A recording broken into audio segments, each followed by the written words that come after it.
एक छोटी सी घटना से आज की बात हम शुरू करते हैं। एक आदमी किसी काम से घर के दरवाजे के बाहर गया। कुछ सामान लेने के लिए गया। किसी ने आवाज़ लगाई थी, वो सामान लेने बाहर चला गया।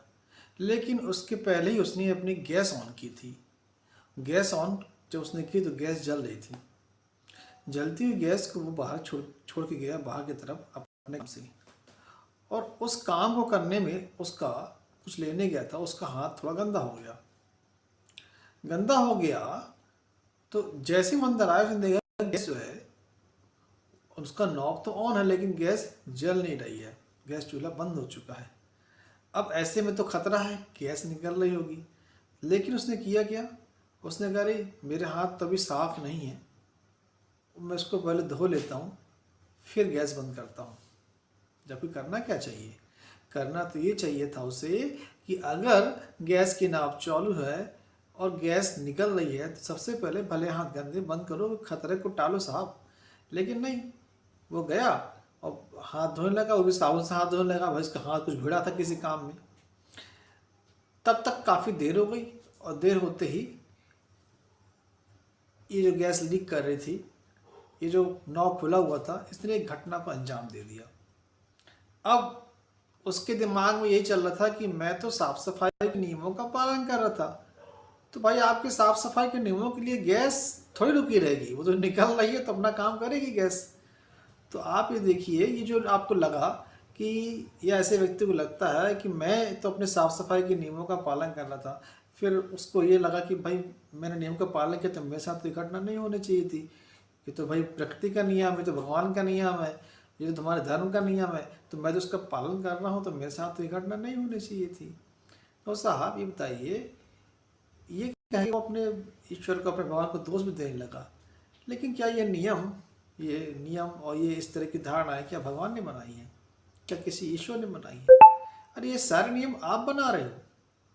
और आपने नियम क्या बना के रखा हुआ है कि हमको कितनी खतरा सामने आएगा, लेकिन पहले हम अपना हाथ धोने जाएंगे फिर गैस बंद करेंगे। नहीं तो क्या होगा, हमारी जो किचन है वो अछूत हो जाएगी। तो भोगो फिर ऐसे में, उस जैसे उसने भोगा। अरे बुद्धि लगाओ।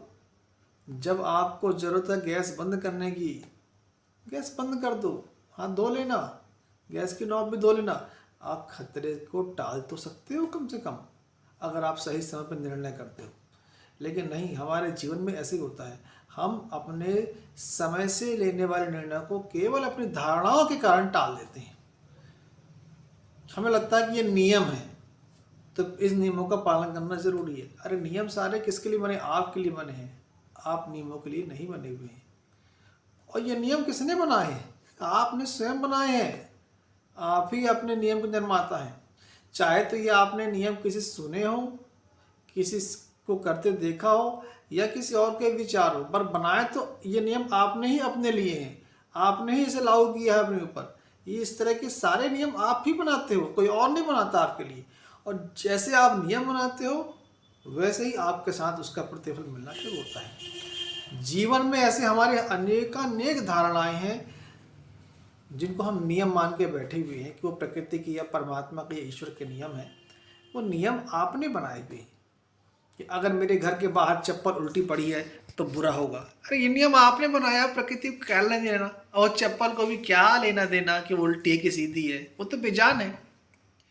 ये नियम आप ही बनाया कि अब ये मैंने धागा अगर नहीं बांधा पंडित जी वाला तो मेरा नुकसान हो जाएगा।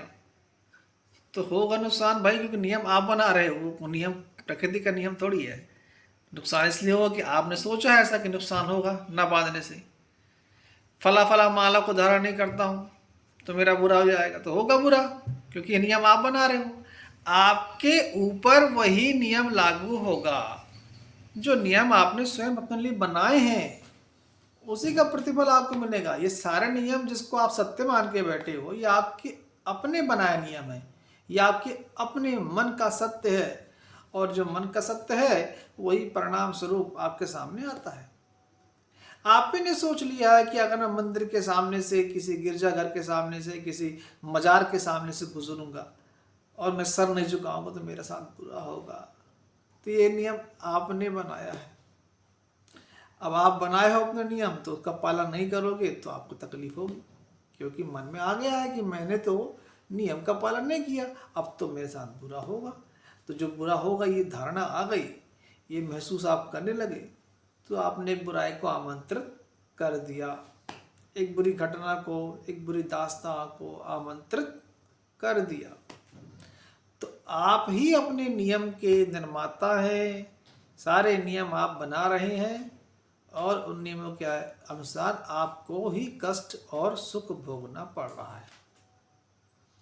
तो अब ये देखिए बहुत सारी धारणाएं, जैसे किसने कहा साहब वो अगर हम मरने के बाद के फला फला कर्मकांड नहीं करेंगे तो जो मृतक है वो तो भूत बन के आएगा और तकलीफ देगा। तो साहब भूत उसको तकलीफ देगा जो भूत के वो मानता है, जो भूत के बारे में सुना बैठा है। अब आप एक इंसान को भूत के बारे में बताओ ही नहीं, आप अपने बच्चे को भूत के बारे में कभी ना बताओ, ना उसको कभी टीवी में न कहीं मोबाइल में इसके बारे में सुनने को देखने को मिले, उसको भूत से क्या डर लगेगा? क्योंकि उसके नियम में तो क्या है कि भूत होते ही नहीं, ऐसा कोई नहीं, जब वो नियम ही नहीं है तो घटना होगी नहीं उसके साथ में कोई भी। लेकिन आप जो मानकर बैठ गए हो और कि नियम बना के बैठ गए हो कि ये भूत होते हैं, बाद हम फला फला कर्मकांड नहीं करेंगे तो भूत परेशान करेगा, तो कोई भी आट आया घटा है कि आपको लगेगा भूत ही आ गया है। हवा के बल से भी दरवाजा धक्का लगेगा दरवाजे को, और धक धक की कुछ आवाज आती है, आपको दरवाजे खट या फड़फड़ाने की, आपको लगेगा भूत ही कर रहा है। किसी पक्षी को आपने देखा है कि शिकायत कर भूत लगा है? किसी गाय को, बैल को, जानवर को आपने देखा है कि इसको भूत लगा है? आप ही को लगता है। क्यों? क्योंकि ये नियम आपने बनाया कि भूत होते हैं और पूर्वजों को खुश नहीं करते हैं, यानी जो मर चुके हैं, जो मृतक हैं उनको खुश नहीं करेंगे तो आपको नुकसान होगा, वो भूत बन के आके परेशान करेंगे। तो करेंगे साहब, क्योंकि आपने ऐसा मान लिया है, ये नियम आपने ही बनाया है। कोई भूत परेशान नहीं करेगा, आपके अपने नियम ही आपको परेशान करेंगे। कोई उल्टी चप्पल आपको परेशान नहीं करेगी, आपकी अपने नियम बनाए जो आपने वही परेशान करेंगे आपको। कोई ऊपर जो छत में रखी मटकी आपको परेशान नहीं करेगी, कोई काला धागा, कोई ताबीज, किसी मंदिर मस्जिद और गिरजाघर के सामने ना चुगना, ये आपको परेशान नहीं करेगा। आपके नियम ही आपको परेशान करेंगे, क्योंकि आप ही नियम के निर्माता हैं और आपने ही जो नियम बनाए हैं उसका पालन जब आप नहीं करते हो तो आपको मन में एक भय बैठ जाता है। ये भय आपका नुकसान करता है, ये भय आपको पीछे ले आता है, ये भय आपके अंदर घबराहट, डर पैदा करता है, ये भय आपसे वो काम कराता है जो आपको बिल्कुल नहीं करना चाहिए। ये भय आपके अंदर विश्वास बनाता है, उन लोगों के प्रति विश्वास जो इस भय का व्यापार करते हैं। फिर आप बहुत जल्दी किसी पर विश्वास कर लेते हैं, अरे उसने बनाया है, कुछ बताया है, कोई ताबीज़ दी है, कोई मंत्र जाप किया है, कोई धागा बांधा है, कोई पूजा पाठ की है, कोई मंत्र जाप किया है, उससे आपका भला होगा। तो आप अपने डर की वजह से, अपने बनाए हुए गलत नियम की वजह से अपने पतन की डोर किसी पाखंडी के हाथ में दे देते हैं, और फिर वो पाखंडी, वो अंधविश्वास फैलाने वाला आदमी आपका शोषण करता है, डराता है, और फिर आपको कहकर भूत भगा रहे हैं, आपकी आपदा भगा रहे हैं, इसके लिए इतनी दक्षिणा चाहिए, इतने जप करेंगे, इतने तप करेंगे, इतने और बहुत सी विद्याओं का पालन करेंगे, आपके कष्ट दूर करेंगे। तो ऐसे लोगों के हाथों में अपनी बागडोर न दें। ऐसे तब हो पाएगा जब आप अपने नियम ऐसे बनाएं जो बिल्कुल सत्य पर आधारित हैं।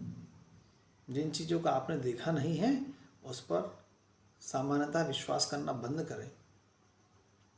और एक बात देखिएगा, अगर ये भूत जैसे कोई चीज़ होती है तो सबसे पहले जो मुर्गा मुर्गी मार रहे हैं, जो बकरा बकरी काट रहे हैं, जो भैंसा गाय काट रहे हैं उनको सबसे पहले भूत परेशान करेगा। वो रोज हजारों लोग को मार रहे हैं, काट रहे हैं। लेकिन कभी कसाई खाने में सुना है आपने कि भूत भटकता हो किसी का? नहीं। क्यों? अरे होता ही नहीं बाबा, ये धारणा आपने बना के रखी हुई है, ये नियम आप बना के रखे हो, इसलिए आप भोग रहे हो। सत्य को पहचानो, सत्य को स्वीकार करो, और सत्य यही है कि सारे असत्यों को पहचान लो। ये जितने भी भ्रम, धारणाएं, मान्यताएं आपके ऊपर लादी गई ना, आपको बताई गई ना, ये सब असत्य हैं। और यही असत्य आपको जानना है। और जिस दिन इन असत्य को जान लेंगे कि ऐसी कोई धारणा काम नहीं करती है, ये सब झूठ है, ना कोई भूत है, ना कोई प्रेत है, ना कोई पिशाच है, ना कोई ब्रह्म राक्षस है, और न चप्पल उल्टी रखने से कुछ बुरा होता है, न मंदिर में ना झुकने से कोई बुरा होने वाला है, न गिरजाघर मजार के सामने से ना झुकने से कोई बुरा होने वाला है। इन सब असत्य को पहचान लो, आपके जीवन में सत्य उद्घाटित हो जाएगा, फिर कोई आपको परेशान नहीं कर सकता है। तो नियम वो बनाएं जो आपके हित में है, कि मेरा भला होगा, मेरा अच्छा होगा, मेरे साथ सब बढ़िया है, मेरे पास प्रचुर मात्रा में है, मैं निर्भीक हूँ, मैं मस्त हूँ, मैं स्वस्थ हूँ, मैं मौज में हूँ, मैं आनंद में हूँ। फिर देखो आप मौज ही मौज में रहोगे साहब। कोई भी अंधविश्वास, कोई भी मान्यताएं आपको परेशान नहीं कर पाएंगी। मान्यताएं बनानी है तो ऐसी बनाओ कि आप स्वस्थ हो, मस्त हो, आनंदित हो, सुखी हो, समर्थ हो, आपके पास सब कुछ भरपूर है, शक्तिशाली हो आप, कोई आपको परेशान नहीं कर सकता। और ये सच्चाई है। धन्यवाद।